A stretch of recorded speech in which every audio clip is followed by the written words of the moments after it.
회사 생활 초반, 내가 유난히 어렵고 낯설게 느꼈던 선배가 있었다. 6살 차이 나는 35살의 돌싱 선배인데 이 사람은 묘하게도 나이를 훌쩍 넘긴 연상의 여자들에게 푹 빠져 있었다. 두시가 진짜 물 좋은 나이트 하나 찾았거든.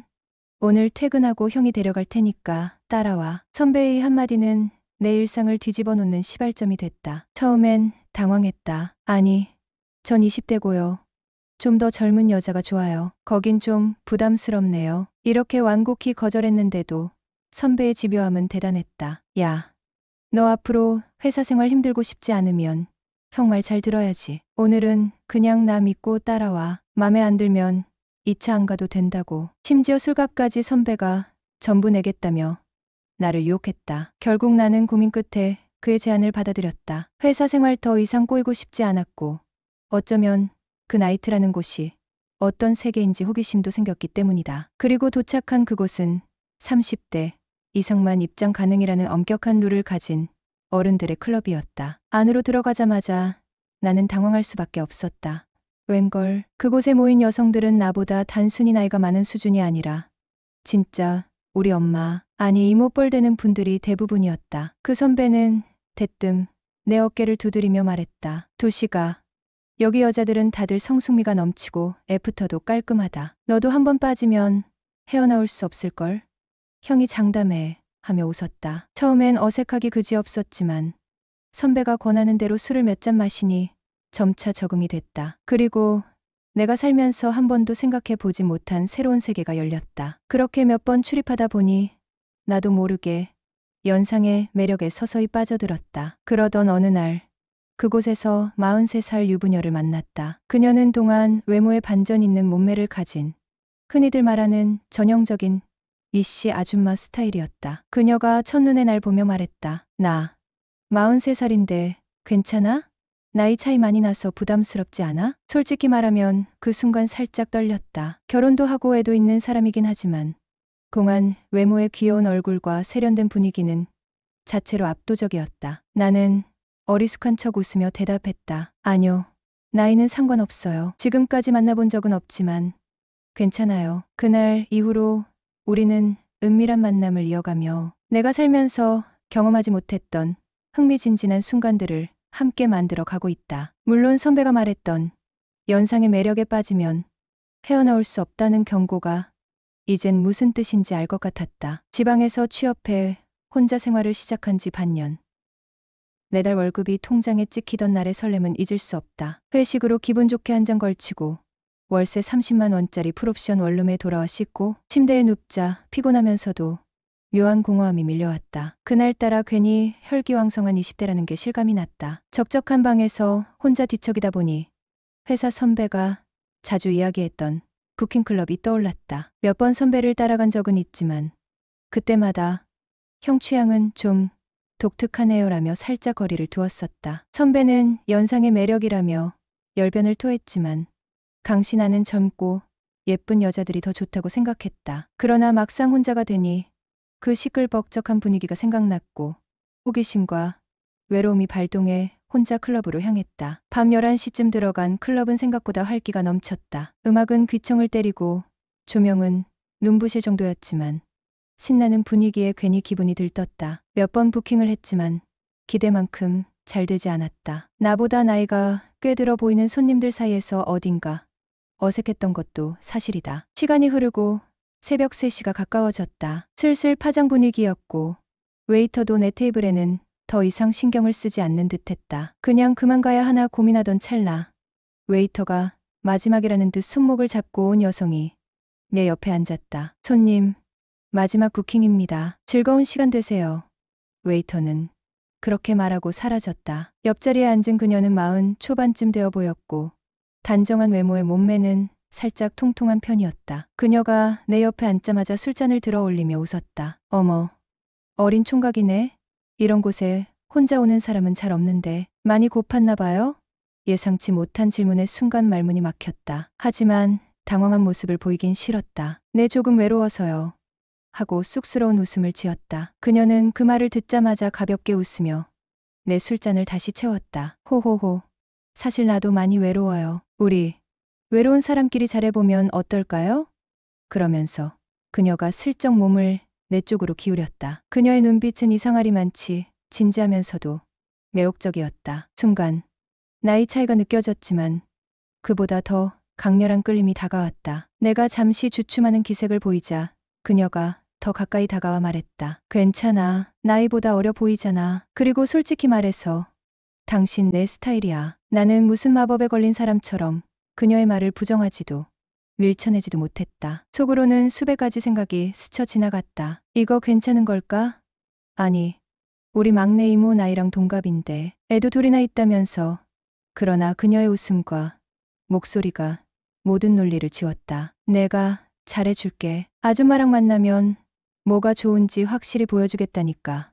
그녀가 속삭이듯 말하며 내 얼굴을 지그시 바라봤다. 그 말은 묘하게 나를 안심시키면서도 동시에 어떤 짜릿한 기대감을 심어주었다. 뭘 보여준다는 거지?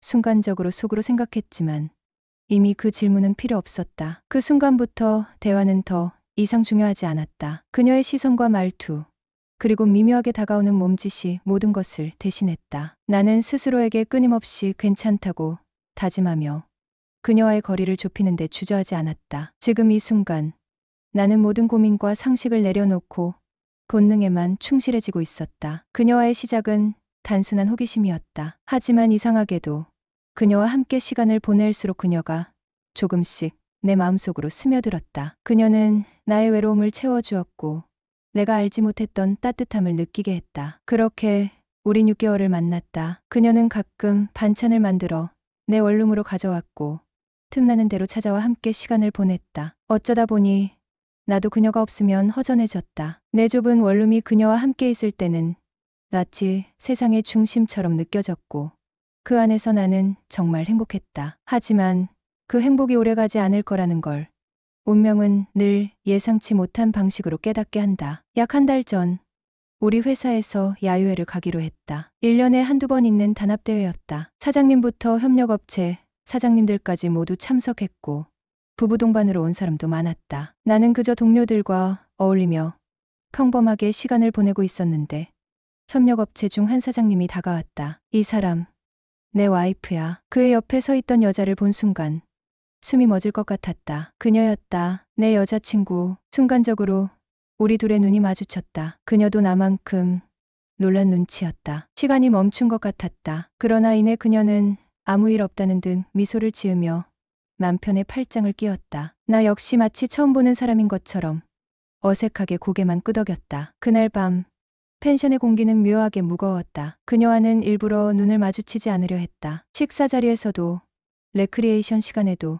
우리는 철저히 서로를 모른 척했다. 하지만 내 마음속은 온통 그녀로 가득 차 있었다. 어떻게 이런 일이. 나는 여러 번 스스로에게 묻고 또 물었다. 야유회가 끝나고 집으로 돌아온 그날 밤 그녀에게서 메시지가 왔다. 오늘 정말 깜짝 놀랐어요. 당신과 남편이 아는 사이일 줄은 꿈에도 몰랐어요. 이어지는 그녀의 글에는 혼란스러운 감정이 가득 담겨 있었다. 지금 이 상황이 너무 당황스럽고 죄송해요. 하지만 하루 종일 아무리 생각해도 당신을 떠나고 싶지 않아요. 문자 뒤에는 망설임이 느껴지는 듯 한참이 지나 또 한 줄이 추가됐다. 앞으로도 나를 계속 만나줄 수 있어요? 나는 휴대폰을 쥔 손이 떨리는 것을 느꼈다. 그녀의 메시지를 반복해서 읽었다. 수많은 감정이 교차했다. 배신감, 혼란, 그리고 아직 식지 않은 애틋함. 계속 만나는 게 옳을까? 아니, 이건 분명 잘못된 일인데. 하지만 그녀가 없으면 나도 더 이상 이전처럼 살 수 없을 것만 같았다. 그녀의 메시지는 단순한 질문이 아니었다. 처음 그녀를 만났을 때 그녀는 이혼한 지 얼마 되지 않았다고 했다. 홀로 지내는 삶이 익숙하지 않아 많이 외롭다며 애들은 애 아빠가 키우고 있다고 덧붙였다. 그 말에 나는 의심하지 않았다. 오히려 그녀의 고독함을 이해하고 싶었고 그래서 그녀를 너무 쉽게 받아들였다. 무엇보다도 우리의 만남이 복잡하지 않고 자유롭다고 생각했기 때문에 더더욱 그랬다. 그러나 그녀의 이야기는 거짓이었다. 그녀의 이혼은 아직 이루어지지 않았고 단지 별거 중일 뿐이라는 사실을 알게 되었을 때 나는 분노 대신 안도했다. 그래도 별거 중이니까 그렇게 스스로를 납득시키며 계속 그녀를 만났다. 따지고 묻고 그녀의 진심을 캐내려는 노력조차 하지 않았다. 어쩌면 내 마음 깊은 곳에서는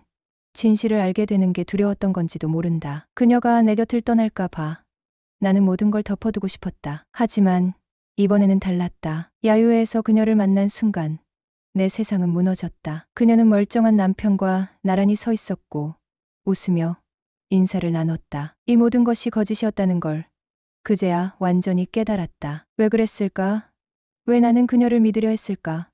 수많은 질문이 머릿속을 맴돌았지만 그 질문들은 어느 하나도 답이 되지 못했다. 나는 깊이 숨을 들이마셨다. 내 손은 떨렸고 머리는 아프도록 복잡했다. 그녀가 내게 거짓말을 했다는 사실은 분명한데도 이상하게 그녀를 떠날 결심은 서지 않았다. 그녀에 대한 마음은 여전히 나를 붙잡고 있었고 나는 그런 나 자신이 싫었다. 그녀는 처음부터 나를 속였다. 이혼했다는 말도 별거 중이라는 말도 모두 거짓이었다. 그런데 왜 나는 계속 그녀를 잡으려 하는 걸까?